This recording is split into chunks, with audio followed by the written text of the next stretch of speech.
Right. And absolutely Nathan. But hey, they got their ring out of it. They got what they wanted.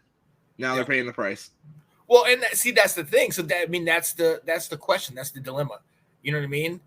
Yes, if you throw it all into 1 year, we saw what Tampa did in 2020. We saw what the Rams did in 2021. They got the ring, which is what everybody's after.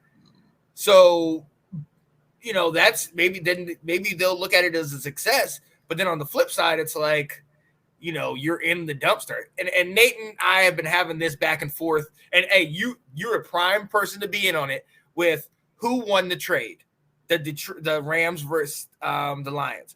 Obviously, after the first year, you're going to say Matthew Stafford because they won it.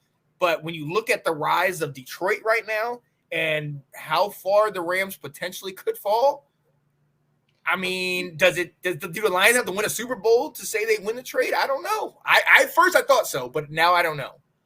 I didn't think we had to win a Super Bowl I thought the Rams had to win the Super Bowl to win the trade. So I'd say right now it's more of a win-win. But I've also been saying from the beginning, we got to see what's finalized, like once the picks are finalized.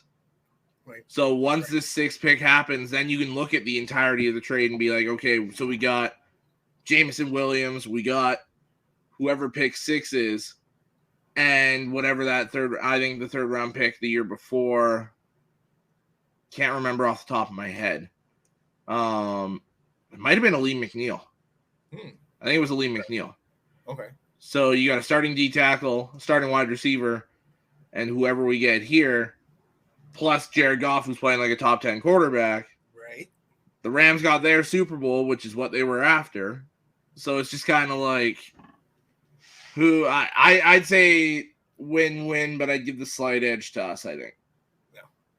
I mean, and that's the way it's all depends on how you look at it. Like for me, it's like, it's more long-term. You know what I mean? Yeah. You can win a championship in 1 year and you have that one-off, but it doesn't matter if then you go the next 10, 15 with not being able to do anything because of what you gave up. You know what I mean? So that's why I'm like, for you guys, Goff, like all the pieces you said, you guys are on a steady incline. You're steadily going up. And unfortunately, Scott, I'm sorry. Yes, you do need a prize for remaining Rams fan. We're gonna send you to the prize department, Andrew Faubert, so you can talk to him. But there it is, bingo. Yeah, I think you got to look at what each team was trying to get out of it. Right. The Rams' only thing in mind was that Super Bowl, and they got it. For the Lions, it was to finally start this rebuild that we hadn't been able to do with Stafford because he kept getting us 6, 7, 8 wins. Mm-hmm. And I've got to think that both sides are happy with what they did. Yeah, absolutely. At the end of the day, you're right. Now, let's be honest. Detroit would love it if they would have won a Super Bowl. Yes, absolutely. But and the Rams definitely do love it that they did win one. But it's not going to be settled in a year. So